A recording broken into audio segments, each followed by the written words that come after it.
கிறிஸ்துவின் கிறிஸ்தவம், இது வாழ்வின் வழி. Christianity of Christ. This is the way of life. பரிசுத்த ஆண்டவர் இயேசு கிறிஸ்துவின் இனிய நாமத்திலே உங்களை வாழ்த்தி வரவேற்கிறேன். தேவனுடைய கிருபையும் சமாதானமும் நம் அனைவரோடும் கூட இருப்பதாக. வல்லமையுள்ள தேவன், பராக்கிரம் நிறைந்தவர். அவரை பற்றி கொள்ளுதல் என்பதை இன்றைக்கு நாம் தியானிக்கலாம். நேற்று இரவும் இன்று காலையும் நாம் தேடிக்கொண்டிருக்கிற அல்லது கவனித்துக் கொண்டிருக்கிற அதிர்ந்து போகும் ஒரு செய்தி. சுமார் 39 பேர் செத்தது. கரூர் மாவட்டத்திலே ஒரு தனி மனிதனாகிய நடிகனை, பழைய பெயர் சொல்வதானால் கூத்தாடி என்று சொல்லலாம், அவனை பார்ப்பதற்காக போயிருக்கிறார்கள். இந்த சமுதாயத்தோட ஒரு இழிநிலையை ஜனங்கள் எதற்கு மிகுந்த ஆவலோடு இருக்கிறார்கள் என்பதை பார்த்தால் இந்த சம்பவம் ஒரு சான்று. அவர்கள் மரணங்களை பார்த்தால் அப்படி ஒரு மரணம் வரக்கூடாது.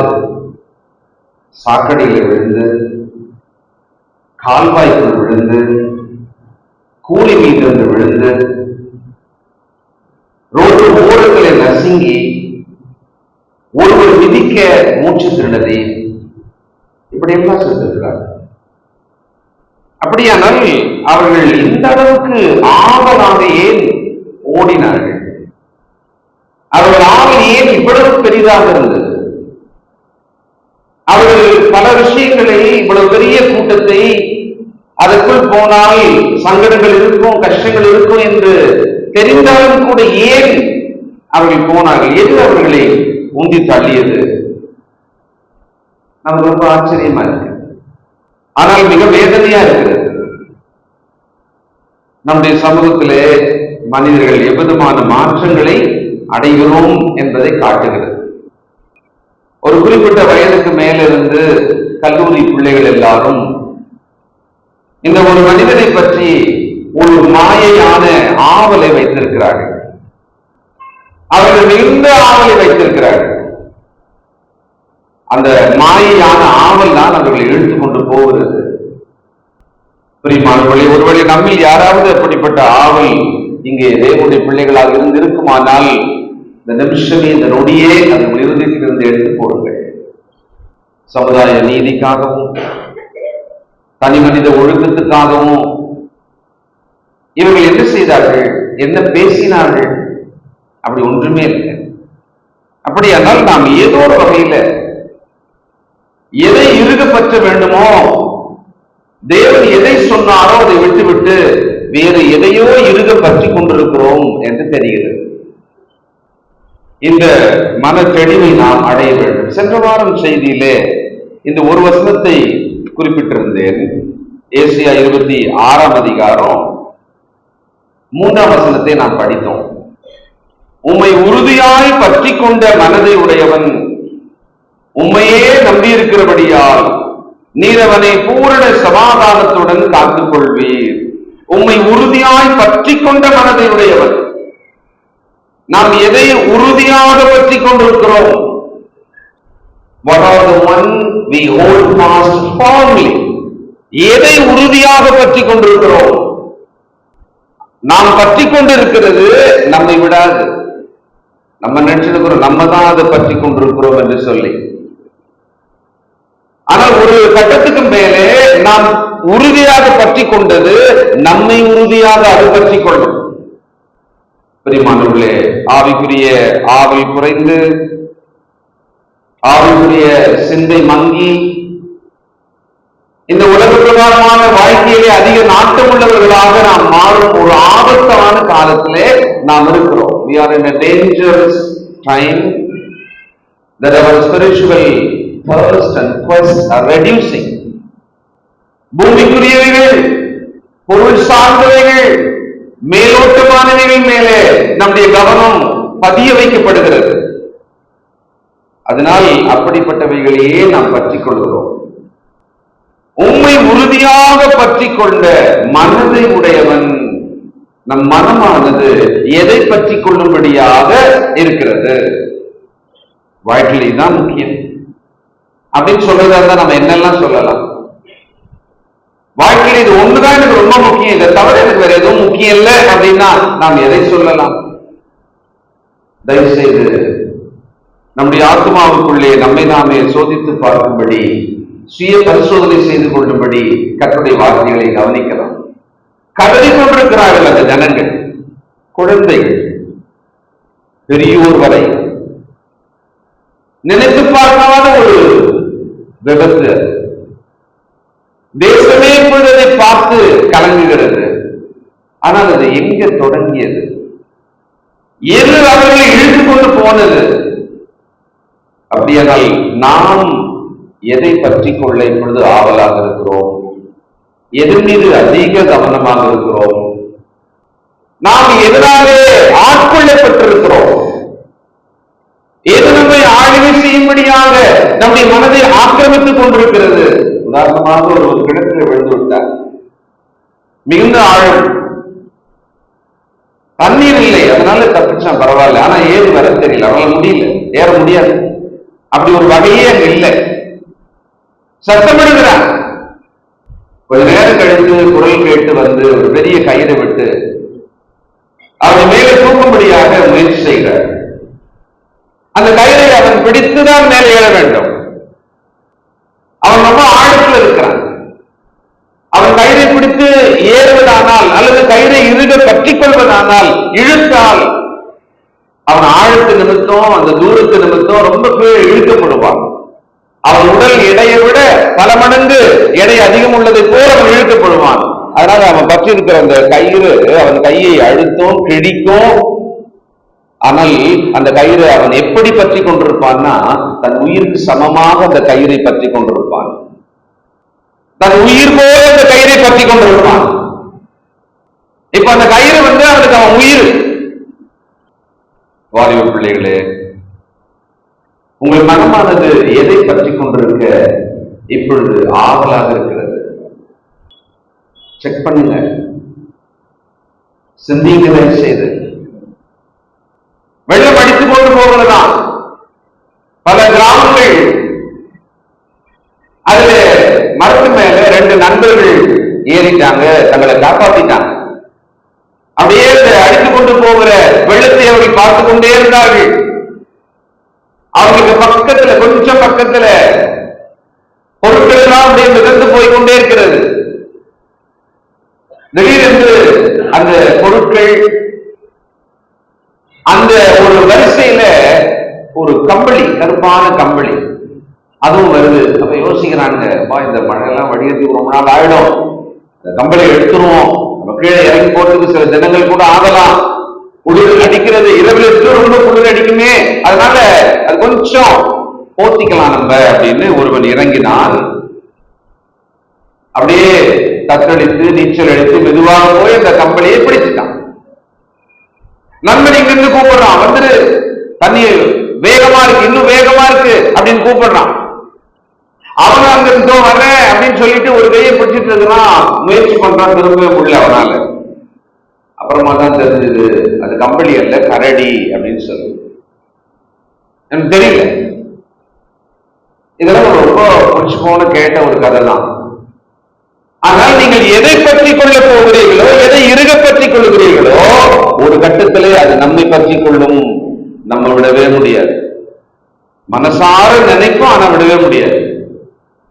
இந்த உலகமும் அதன் மாயையும் அப்படிப்பட்டது. நாம் பற்றி கொள்ளும்படி அதுக்கு எல்லா குவாலிட்டியுமே இருக்கும், அதுக்கு எல்லா அட்ராக்ஷனுமே இருக்கும், அதுக்கு எல்லா கவர்ச்சியுமே இருக்கும், அதை விரும்புவதற்கான தகுதி அதுக்கு இருக்கும். அதனால நாம் மிக சுலபமாக பற்றிக் கொள்கிறோம். பிறகு அநேகர் அதை பற்றிக் கொள்வார்கள்.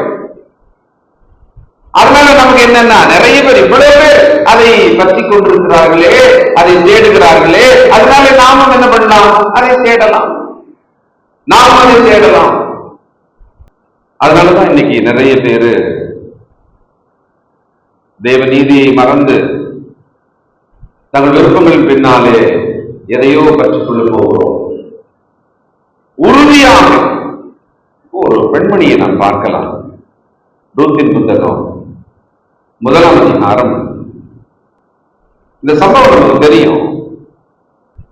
கணவன் இறந்து நகோமி என்கிற அருமையான தாயார், 2 மகன்கள் மருமக்கள். இப்பொழுது அந்த 2 மகன்கள் பிறந்து விட்டார்கள். மருமக்கள் மாத்திரம் இருக்கிறாங்க. அவங்களை சொல்றாங்க, அம்மா நீங்க போயிடுங்க, தயவுசெய்து நீங்க போயிடுங்க, இனி உங்களுக்கு வாழ்க்கை இருக்கு, நீங்க இளம் வயதுல இருக்கீங்க, நீங்க உங்க வீட்டுக்கு போங்க, நீங்கள் திருமணம் செய்து நீங்கள் நன்றாக வாழுங்க அப்படின்றாங்க.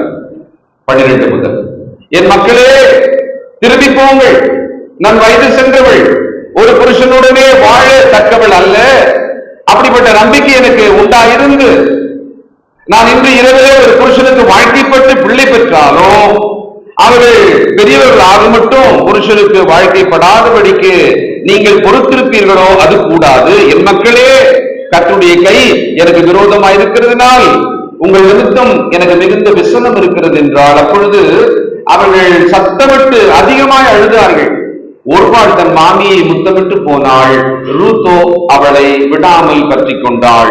அப்பொழுது அவள், இதோ உன் சகோதரி தன் ஜனத்திடத்துக்கும் தன் தேவரிடத்துக்கும் திரும்பி போய்விட்டாளே, நீ உன் சகோதரியின் பிறகே திரும்பி போ என்றாள். 16 கவனிங்க. அதற்கு ரூத், நான் உம்மை பின்பற்றாமல் உம்மை விட்டு திரும்பி போவதை குறித்து என்னோட பேச வேண்டாம். நீர் போகும் இடத்துக்கு நானும் வருவேன், நீர் தங்கும் இடத்திலே நானும் தங்குவேன். உம் ஜனம் என்னுடைய ஜனம், உம்முடைய தேவன் என்னுடைய தேவன்.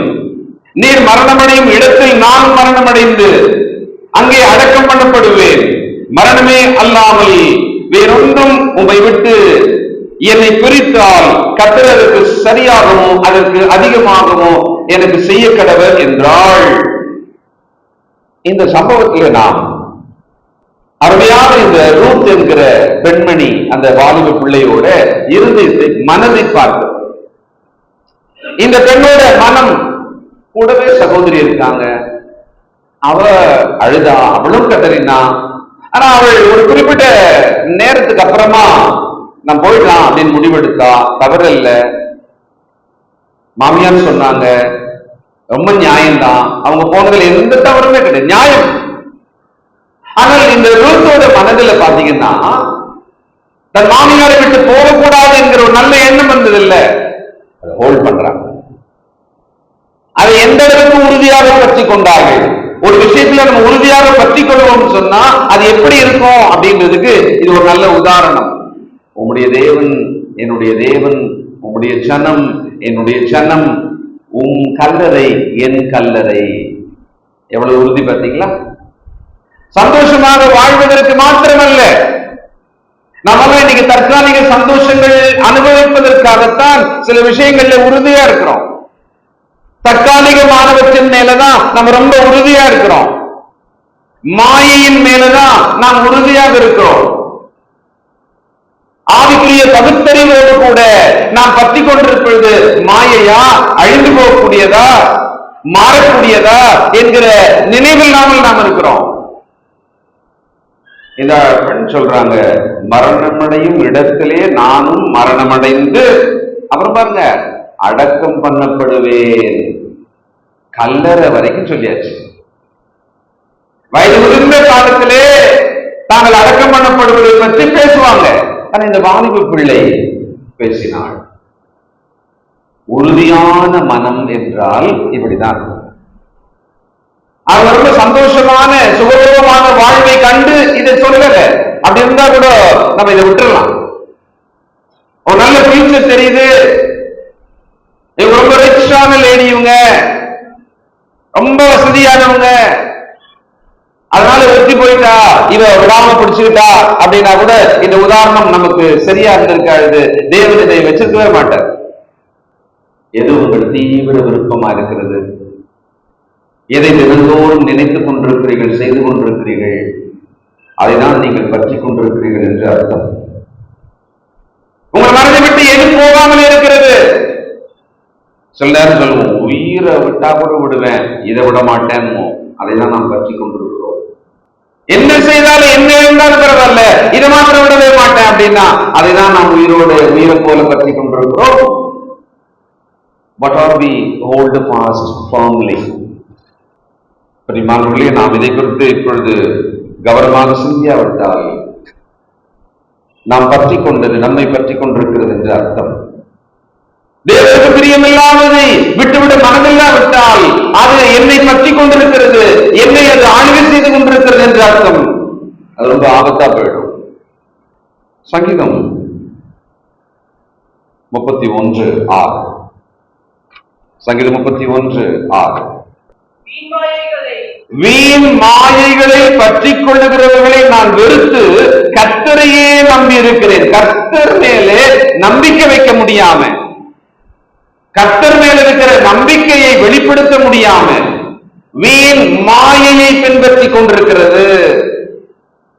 ஒரு பரிதாபமான நிலைமை என்னன்னா, இது வீண் மாயை, இது கர்த்தருக்கு பிரியமானது தெரியாத அளவுக்கு போயிடுறோம்.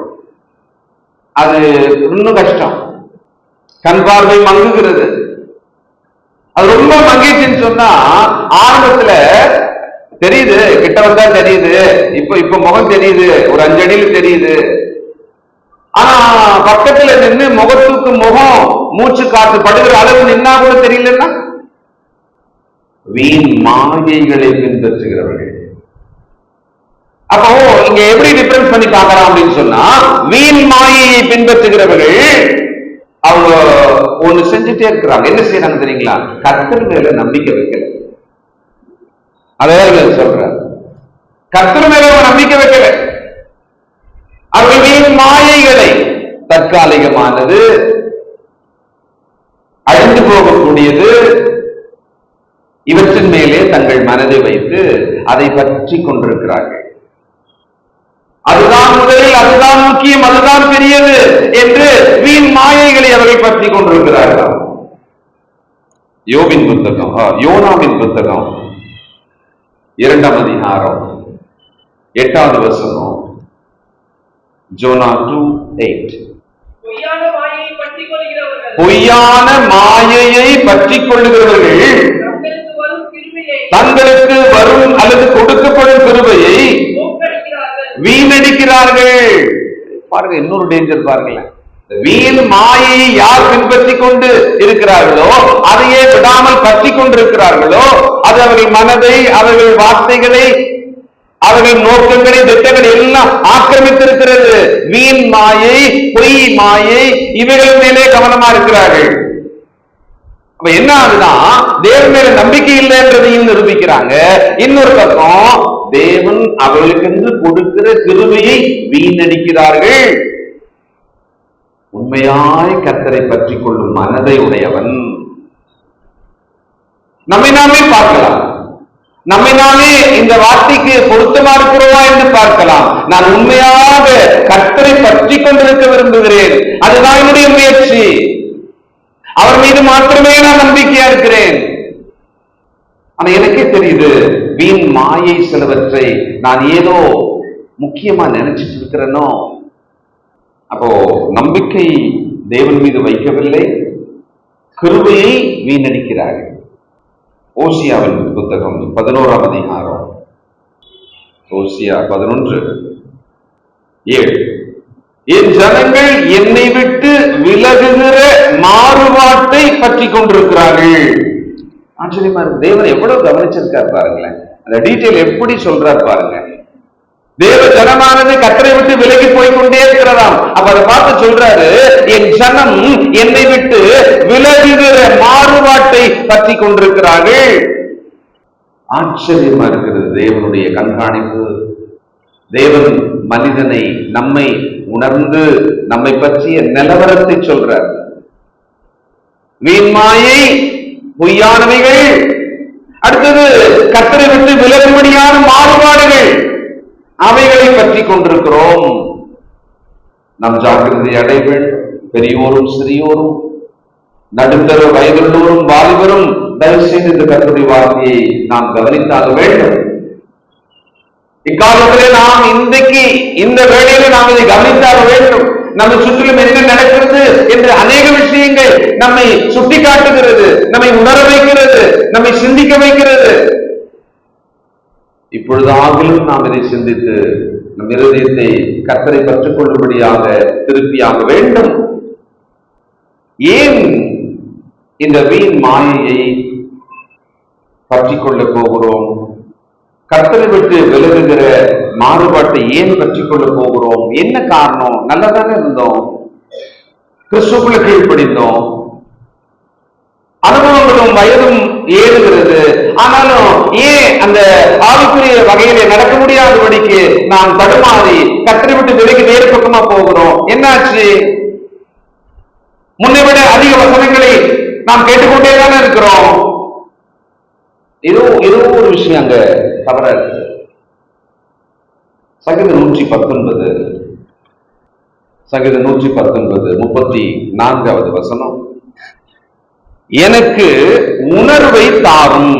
நல்லா பாருங்க, அந்த வசனத்தை கேட்கிறார். எனக்கு உணர்வை தாரும் செமிகோலன், அப்பொழுது நான் உமது வேதத்தை பற்றி கொண்டு என் முழு இருதயத்தோடும் அதை கை கொள்ளுவேன். இப்ப நம்ம இந்த வசனத்தை எப்படி புரிஞ்சுக்கலாம் அப்படின்னா, எனக்கு உணர்வே இருக்க மாட்டேங்குது. அந்த உணர்வுன்னு இடத்துல ஆங்கிலத்துல அண்டர்ஸ்டாண்டிங் அப்படின்னு, அண்டர்ஸ்டாண்டிங் புரிந்து கொள்ளுதல், உணர்ந்து கொள்ளுதல் அப்படின்னு இருக்கு. இப்போ ஏன் வேதம் எனக்கு பிடிக்கல? கர்த்தருடைய வேதத்தை ஏன் ஆவலாக நான் வாசிக்கிறதில்லை? தேவ சமூகத்தை ஏன் ஆவலாக நான் விரும்புறதில்லை? இது சம்பந்தமானவற்றின் மேலே எனக்கான புரிதல், எனக்கான அண்டர்ஸ்டாண்டிங் இல்லை. அப்ப என்ன ஜெபம் பண்றாரு? தேவனே, எனக்கு அந்த அண்டர்ஸ்டாண்டிங் கொடுங்க, எனக்கு அந்த உணர்வை கொடுங்க. சங்கீதக்காரன் பல இடங்களில் என்னை உணர்வுள்ளவனாக்கும், என்னை உணர்வுள்ளவனாக்கி என்னை உயிர்ப்பியும் அப்படின்னு கேட்பார். இது பிள்ளைகளே, உங்களுக்கு இந்த உணர்வு தேவைப்படுகிறது. நல்லதை சொன்னால் புரிந்து கொள்கிற உணர்வு தேவைப்படுகிறது. நல்லது கெட்டது எதில் இருந்தால் நல்லதை பற்றி கொள்ளும்படியான அந்த பகுத்து உணர்தல் தேவைப்படுகிறது. கர்த்தருடைய வார்த்தையை சொன்னால் அந்த வார்த்தைக்குள்ள இந்த சத்தியம் இருக்கிறது, இந்த நீதி இருக்கிறது, இந்த புத்திமதி இருக்கிறது என்கிற உணர்வு தேவைப்படுகிறது. இதை கேட்கலாம்ல, இந்த மனுஷனை மாதிரி நம்ம கேட்கலாம்ல, நம்ம இப்படி ஜெபம் பண்ணலாம்ல, தேவனே எனக்கு உணர்வை தாரும், எனக்கு உணர்வை தாரும், உம்முடைய வசனங்களுடைய சத்தியத்தை உணர்ந்து கொள்ளும் உணர்வை தாரும் கேட்கலாம் இல்லையா? இவர் கேட்கிறார். ஏன்னா எனக்கு உணர்வை தாரும். உணர்வு இல்ல, அந்த அண்டர்ஸ்டாண்டிங் இல்ல அப்படின்னா என்ன பண்ணுவேன்? கர்த்தருடைய வேதத்தை என் முழு இருதயத்தோட படிக்க மாட்டேன். அது எனக்கு இன்ட்ரெஸ்டே இருக்க, அது மேல எனக்கு ஆவலே இருக்க. கர்த்தருடைய வார்த்தையின் மேலே ஆவல் இல்லாத ஒரு கிறிஸ்தவன் மிகுந்த ஆபத்தான திசையிலே போய் கொண்டிருக்கிறான் என்று அர்த்தம். அது வேற அர்த்தமே கிடையாது. You are going in a wrong and dangerous direction when you don't have a thirst and interest in the word of God. These are all the symptoms. இதான் அறிகுறி. அப்ப அவர் பயந்து கேட்கிறார், கர்த்தரே எனக்கு உணர்வை தாரும். நீதிமொழிகள் முதல்ல சங்கீதம் 4:13 இல்லையா? நீதிமொழிகள் 4:13. நீதிமொழிகள் 4:13. புத்திமதியை உறுதியாய் பற்றிக்கொள், அதை விட்டுவிடாதே, அதை காத்துக்கொள், அதுவே உனக்கு ஜீவன். புத்திமதியை பற்றிக்கொள். புத்திமதி எனக்கு நல்லதுன்னே தோணலையே, புத்திமதியை கேட்டா அது எனக்கு நல்லதுன்னே உணரல. அப்ப நான் எப்படி அதை பற்றிக்கொள்வேன்? கொரோனா டைம்ல, அதுக்கப்புறமா சில வருஷங்களுக்கு கூட நமக்கு ஒரு பிரச்சனை வந்தது, இன்னைக்கும் வரும். என்னன்னா, ரொம்ப சளி பிடிச்சிருச்சு இல்ல, அந்த இன்ஃபெக்ஷன் வந்து ஜுரமா இருக்கு அப்படின்ற டைம்ல வாசனை தெரியாது, சுவை தெரியாது. அது அந்த டைம்ல ரொம்ப வந்தது. அது புதுசா இருந்ததுனால நம்ம ரொம்ப அதிர்ச்சியானோம். எனக்கு வாசனையே தெரியலையே, வாயில வச்சா எனக்கு சுவை தெரியலையே, ஒருத்தருக்கு வாசனை தெரியல, சுவை தெரியலன்னு வச்சுக்கோங்களேன், ஒரு உணவு பண்டத்தை அவங்க என்னன்னு சாப்பிடுவாங்க, எப்படி அதை ருசிக்க முடியும், எப்படி அதை விரும்ப முடியும்? முடியாது. இல்ல, வாசனை தெரியல, சுவை தெரியல, அது எப்படி இருக்கும்? மரச்சக்க மாதிரி தானே இருக்கும். வேத வசனங்கள் சிலருக்கு அப்படிதான் இருக்கு. அவங்களுக்கு அந்த உணர்வு இல்லைன்னா என்னன்னா, இந்த உணவின் மீதான வாசனையும் இல்லை, சுவையும் தெரியல. அதனால அந்த வேத வசனங்கள் சக்க போல இருக்கிறது, அது ஜீவனுள்ளதாக தெரியவில்லை. இன்னைக்கு கரூர்ல 39 குடும்பங்கள், இன்னும் சில 100 பேர் மருத்துவமனையில் இருக்கிறார்கள். அவருடைய மனம் இப்போது என்ன செய்கிறது? அவர்களுடைய இறுதியை எப்படி அழுகிறது? அவர்கள் வேதனை எவ்வளவு பெரிதாக இருக்கிறது? போகாம இருந்திருக்கலாமே, யோசிப்பாங்களா இல்லையா? அந்த அந்த வார்த்தை அவங்க மனதுக்குள்ளே 100 முறை வந்துட்டு இருக்குமா இல்லையா? உண்மையாய் கர்த்தரை பற்றி கொள்ள முடியலையா? உள்ளுக்குள்ள ஏதோ பிரச்சனை, உள்ளாத மனுஷங்கள் ஏதோ பிரச்சனை இருக்கிறது. அந்த வியாதியை சரி செய்ய வேண்டும். அதுல முக்கியமானது என்னன்னா, உணர்வற்ற ஒரு மனோபாவம், உணர்ந்து கொள்ள முடியாத ஒரு மனோபாவம். அப்ப அவர் ஜெபம் பண்ற மாதிரி தான் நம்ம ஜெபம் பண்ணணும். ஆண்டவர் இயேசு நாம் பற்றி கொள்ள வேண்டியதை பற்றி பளிச்சுன்னு சிலதெல்லாம் சொல்லி வச்சிருக்கிறார். மத்திய எழுதின சுவிசேஷம் 5ஆம் அதிகாரம் 6ஆம் அதிகாரம் 24. 6ஆம் அதிகாரம் 24. 2 எஜமான்களுக்கு ஊழியம் செய்ய நல்லா நீங்க ரொம்ப தெரிஞ்ச வசனம் இதானா அப்படின்னு நீங்க விட்டுறாதீங்க தயவு செய்து. அது ஒரு சொல் அங்க வச்சிருக்கிறார் ஆவியானவர். அது என்ன? 2 எஜமானுக்கு நீங்கள் வாழ முடியாது. ஒருவனை பகைத்து மற்றவனை சிநேகிப்பான், அல்லது ஒருவனை பற்றி கொண்டு மற்றவனை அசட்டை பண்ணுவான். ஒருவனை பற்றி கொண்டு நம்ம என்ன சொல்றோம் ஆண்டவருக்கு? இல்ல இல்ல, நீங்க சொன்னது சரிதான், நான் 2ஐயும் சேர்த்து பற்றி கொண்டிருக்கிறேன், 2ஐயும் சிநேகித்துக் கொண்டிருக்கிறேன், நான் தேவனாகி உண்மையும் சிநேகிக்கிறேன். அதனாலதான் நான் வந்திருக்கேன் சபைக்கு. பைபிள் வச்சிருக்கேன், கிறிஸ்துவ பெயர் வச்சிருக்கேன், ஞானசாமி எடுத்திருக்கேன், நான் என்னுடைய அடையாளத்தெல்லாம் மாத்திட்டு இப்ப நான் சரியா தானே இருக்கேன், நான் உண்மை நேசிக்கிறேன். ஒரு பக்கம் இப்படி சொல்றோம். அடுத்தது, நான் உலகத்தை நேசிக்கிறேன். தேவன் சொல்றாரு, உலக சிநேகம் தேவனுக்கு விரோதமான பகை என்று சொல்லுகிறார். உலக சிநேகம், அதுக்கு நடுவுல வேற எந்த ஒரு நடு வழியோ அல்லது நிலைமையோ கிடையாதுன்ற. ஜஸ்ட் மேனேஜ் பண்ணுங்க, அப்படி இல்லை. காம்ப்ரமைஸா கொஞ்சம் நடந்துக்கங்க, அப்படி இல்லை. ஒருவனை பகைத்து ஒருவனை சிநேகிப்பான், ஒருவனை பற்றி கொண்டு ஒருவனை அசட்டை பண்ணுவான். தேவனை பற்றி கொள்ளுகிற மனம் இல்லையா? அப்படியா? நான் வேற எதையோ இருக பற்றி கொண்டிருக்கிறேன், அது என்னை இருக பற்றி கொண்டிருக்கிறது. நம்முடைய வாழ்க்கையை நாம பார்த்து புரிஞ்சு நடக்க முடியாது. உலகம் அப்படி எல்லாம் முயற்சி பண்ணது. அப்படியே கண்ண மூடின்னு இருக்க, தியானம் பண்ணுங்க, அங்க போங்க இங்க போங்க, உங்க வாழ்க்கை நீங்களே புரிஞ்சுக்கங்க, உங்களுக்குள்ள உங்களே தேடுங்க அப்படின்னா லட்சக்கணக்கான பேர் உட்கார்ந்து லட்சக்கணக்கான பணத்தையும் செலவு பண்ணி கேட்டுட்டு இருக்கான். இல்ல, நம்ம ஆண்டவர் மிக எளிமையாக சொல்லுகிறார், ரொம்ப தெளிவா. இதுக்கு மேல ஒரு விளக்கம் தேவையே இல்லை. நீங்கள் இதை செய்தால் இப்படித்தான் இருப்பீர்கள், இதைதான் செய்கிறீர்கள் என்று ஆவியானவர் தெளிவாக சொல்ற. உண்மையாய் பற்றி கொள்ளும் மனம் திரும்ப வேண்டும். நமக்குள்ள ஒரு மனமாற்றம் வர வேண்டும். நமக்குள்ளே நம்ம ஒப்புக் கொடுக்க வேண்டும். அந்த செத்து போனவர்களை நினைங்க, வாழ்வு பிள்ளைகளை நினைங்க, அந்த செத்து போனவர்களை நினைங்க. தேவனை பற்றி கொள்வதற்காக என் இருதயத்தை நான் இன்றைக்கு திருப்புவேன் என்று இருதயத்தை திருப்புங்க. நிழலளவு கூட இந்த மாயின் பின்னாலே வாயின் வார்த்தை கூட இருக்கக்கூடாது, சிந்தை கூட இருக்கவே கூடாது. நிறைய விஷயங்களை உலகத்தை வாழ்க்கைக்குள்ளே கொண்டு வந்துட்டோம். We have compromised many things. அதெல்லாம் பரவாயில்ல, இதெல்லாம் பரவாயில்ல, எல்லாரும் பண்ணலையா அப்படின்னு நம்ம நிறைய உள்ள கொண்டு வந்துட்டோம், வாழ்க்கைக்குள்ளே கொண்டு வந்துட்டோம்.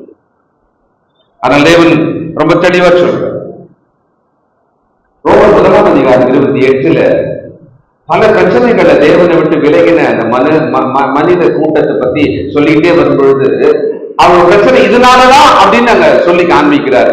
ரோமர் 1:28.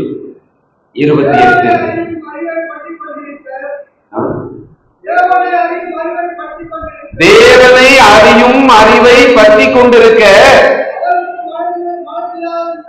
அவர்களுக்கு மனதில்லாதிருந்தபடியா. தேவனை அறியும் அறிவை பற்றி கொண்டிருக்க மனதில்லை. நம்மளோட screen time minimum 2 hours to 4 hours.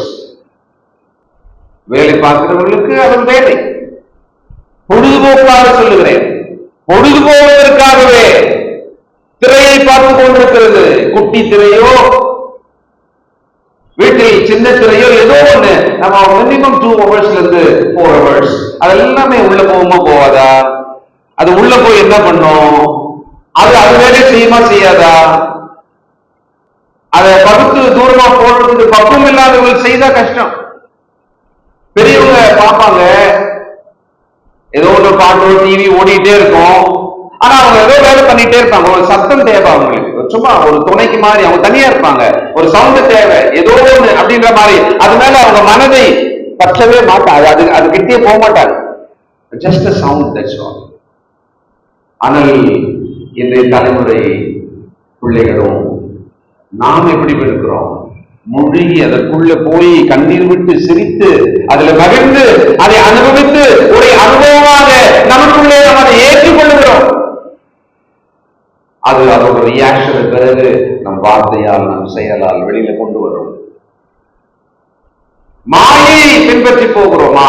பொய் மாயையை பின்பற்றி போகிறோமா? கட்டளை விட்டு விலகுவதை, அந்த மாறுபாட்டை பின்பற்றி போகிறோமா?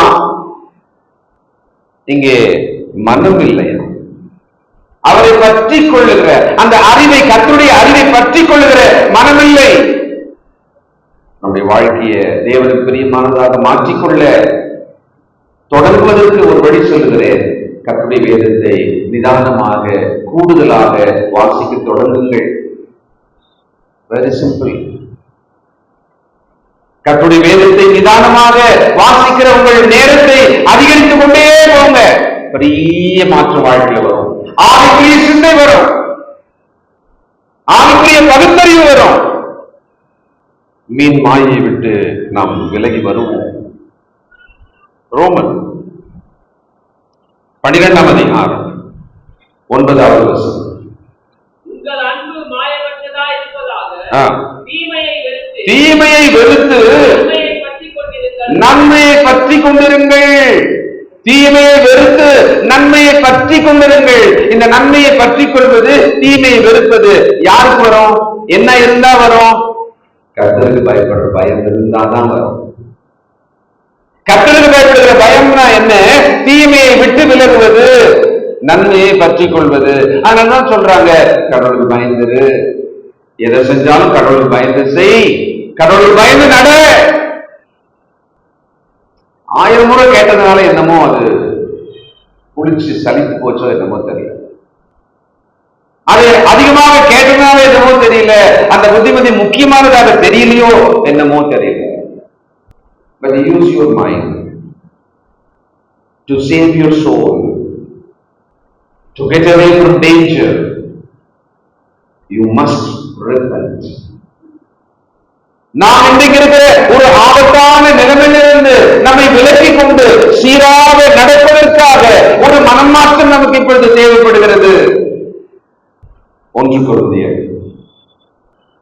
7ஆம் அதிகாரம் 35ஆம் வசனம்.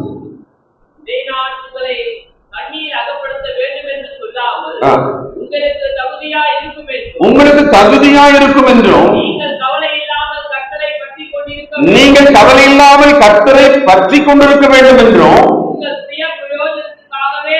சொல்லுகிறேன். என்ன சொல்லிட்டார் அப்படி? கணவன் மனைவி ஒருவருக்கொருவர் அக்கறையாக இருப்பதை பற்றி தான் சொல்றாங்க. ரொம்ப ரொம்ப நியாயமான விஷயம் தான் பேசுறாரு. மேல ஆச்சரியமா இருக்கு. கணவன் மனைவிக்காக கவலைப்படுகிறான். அந்த சொல்லும்போது சொல்றாரு, அந்த கவலைய அது உலகத்துக்குரிய கவலையாக மாறிவிடுகிறது. மனைவி கணவனுக்காக கவலைப்படுகிறான் அப்படின்னு சொல்லிட்டு அது உலகத்துக்குரியது அப்படின்ற ஒரு டேக்ல வைக்கிறாரு. நீங்க படிச்சு பாருங்க மேல சொல்றாரு, உங்கள் சுய பிரயோஜனத்தை தான் சொல்றேன், அந்த கவலை ரொம்ப அதிகரிச்சுக்கினே போயிடாதீங்க, கர்த்தரை பற்றி கொண்டிருங்கள். அப்படின்னா என்ன? கர்த்தர் மேல நம்பிக்கையாருங்கள், கர்த்தர் எனக்காக யாரும் செய்வார் என்று நம்பிக்கையாருங்கள், அவர் பார்த்துக் கொள்வார் என்று நம்பிக்கையாருங்கள். நான் அவர் தான் எதையுமே செய்ய வேண்டும் என்றார்கள், கர்த்தர் எனக்காக செய்வார் என்று நம்பிக்கையாருங்கள். அதை தான் நம்ம சொல்லிக் கொடுக்கிறார், கர்த்தரை பற்றி கொண்டிருங்கள். 1 தீமோத்தேயு 6 அதிகாரம் 6:12. விசுவாசத்திலே நல்ல போராட்டத்தை போராடு, நித்திய ஜீவனை பற்றிக்கொள். நித்திய ஜீவனை பற்றிக்கொள். தற்காலிகமானதை பற்றி கொண்டு தங்கள் ஜீவனையும் இன்றைக்கு இழந்து கொண்டிருக்கிறாங்க. தற்காலிகமானதை பற்றி கொள்றாங்க. அதனால இந்த உயிர் இருக்கிற வரைக்கும் தான் அவங்க போராட்டமே. அதுவும் வெகு சீக்கிரத்திலே அந்த உயிரும் போய்விடுகிறது. அவர்கள் இந்த பூமியிலே வாழும் வாழ்க்கையை கூட வெகு சீக்கிரத்திலே விட்டு விடுகிறார்கள், மாயையை பின்பற்றி போகிறபடியா. ஒரு பக்கம் அப்படிதான் பார்க்கிறோம். அப்படியானால் இன்றைக்கு நாம் விசுவாசத்திலே நல்ல போராட்டத்தை போராடி நித்திய ஜீவனை பற்றி கொள்ளுகிற ஒரு வாழ்க்கையை நாம் வாழ்ந்து கொண்டிருக்கிறோமா? 19ஆம் வசனம், நித்திய ஜீவனை பற்றி கொள்ளும்படி என்னதான் பண்ணணும்? பற்றி கொள்ளினாரு, விசுவாசத்துல அதை காப்பாற்றிக் கொள்ள போராடினாரு. இப்ப இந்த நித்திய ஜீவனை பற்றி கொள்ளணும்னா நான் என்னதான் பண்ணணும் அப்படின்னு கேள்வி கேட்டா பதில் சொல்றாரு, அந்த நித்திய ஜீவனை பற்றி கொள்ளும்படி வருங்காலத்துக்காக தங்களுக்கு நல்ல ஆதாரத்தை பொக்கிஷமாக வைக்க அவர்களுக்கு கட்டளையிடு. என்ன? ரொம்ப சிம்பிள். தினமும் நன்மை செய்து கொண்டிருங்கள், தினமும் நன்மை செய்து கொண்டிருங்கள். நம்ம பேசுறது நல்லதா இருக்கணும், நாம் செய்வது நல்லதா இருக்கணும். இது மேல மட்டும் கவனமா இருக்கு. பேசணும், நிறைய பேசிட்டே இருக்கணும் இல்லையா? அது நல்லதா இருக்கட்டும். எனக்கு நல்லது இல்ல, கேட்போருக்கு நல்லது. அப்ப நான் என்னதான் பேசணும்? பக்தி விருத்திக்கு ஏதுவானதை, விசுவாசத்தை, நம்பிக்கையை, அவை கர்த்தரை பற்றி கொள்ளும்படியாக, அவை கர்த்தரை நம்பும்படியாக நம்முடைய பேச்சு. ஏன்னா பொருளை விட பேச்சு ரொம்ப முக்கியம், வார்த்தை ரொம்ப முக்கியம். அந்த பொருளை உருவாக்குறதே வார்த்தை தான். அவ என் வார்த்தை நல்லதாக இருக்கட்டும், நான் கொடுக்கும் நன்மைகள் நன்மையாக இருக்கட்டும். Try to do always good. நல்லது செய்யும், நல்லது செய்வோம், நல்லது செய்வோம். அப்படி செஞ்சுக்கிட்டே இருந்தா என்ன ஆகலாம்? நித்திய ஜீவனை பற்றி கொள்வதற்கு அதுதான் அடையாளம். ஒரு நன்மை செஞ்சுட்டே இருக்கிறாங்கன்னு சொன்னா அவங்க நித்திய ஜீவனை பற்றி கொள்ள அந்த வருங்காலத்துக்காக அவர்கள் நன்மை சேகரித்துக் கொண்டு பரலோகத்தில் பொக்கிஷத்தை சேகரித்துக் கொண்டே இருக்கிறார்களாம். நாம் எதை பற்றி கொண்டிருக்கிறோம்? கடைசியா எபிரேயர் 3ஆம் அதிகாரம் 6ஆம் வசனம், அவருடைய வீட்டிற்கு மேற்பட்டவரான உண்மையுள்ளவராயிருக்கிறார், நம்பிக்கையினாலே உண்டாகும் தைரியத்தையும் மேன்மை பாராட்டலையும் உறுதியாய் பற்றி கொண்டிருப்போமானால் தேவனுடைய சபையா இருக்கிறவர்களோட அடையாளம் என்ன? இயேசுவை நம்பிக்கையோட பற்றி கொண்டு அவரை மேன்மை பாராட்டுவது. ஒரு பாட்டு பாடணும், ஞாபகம் இருக்கா? இயேசுவை நம்பி பற்றி கொண்டேன், அப்புறம் மாட்சிமையான மீட்பை பெற்றேன், அவரை மேன்மை பாராட்டுவேன், அவரையே மேன்மை பாராட்டுவேன். எதை மேன்மை பாராட்டுறோம்?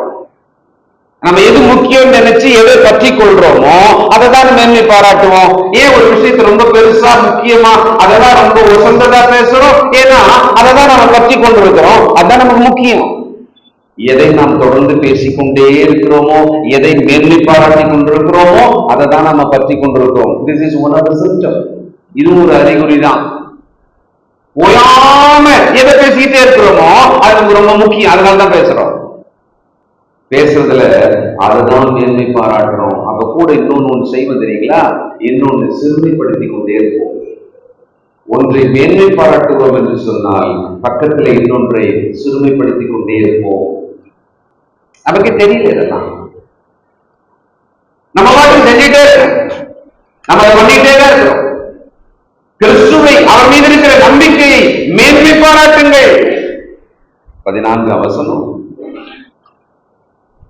நாம் ஆரம்பத்திலே கொண்ட நம்பிக்கையை முடிவு பரியந்தம் உறுதியாய் பற்றிக் கொண்டிருப்போமாக. முடிவு பரியந்தம் உறுதியாக பற்றிக் கொண்டிருப்போமானால் கிறிஸ்துவினிடத்தில் பங்குள்ளவர்களாய் இருப்போம். எங்க? கிறிஸ்துவினிடத்தில் பங்குள்ளவர்களாய் இருப்போம். கிறிஸ்துவினிடத்திலே பங்கு அப்படின்னா எனக்கு மேன்மை பாராட்டல் என்ன? அதை அடையணும்பா, போய் பார்த்துடணும். டிரான்ஸ்பார்மர் கிட்ட போயிடக்கூடாதுன்னு சொல்லி தகர ஷீட் அடிச்சு அதுக்கு மேல ஒரு தகரத்தை போட்டு பாதுகாப்பு ஏற்பாடு பண்ணிருக்காங்க.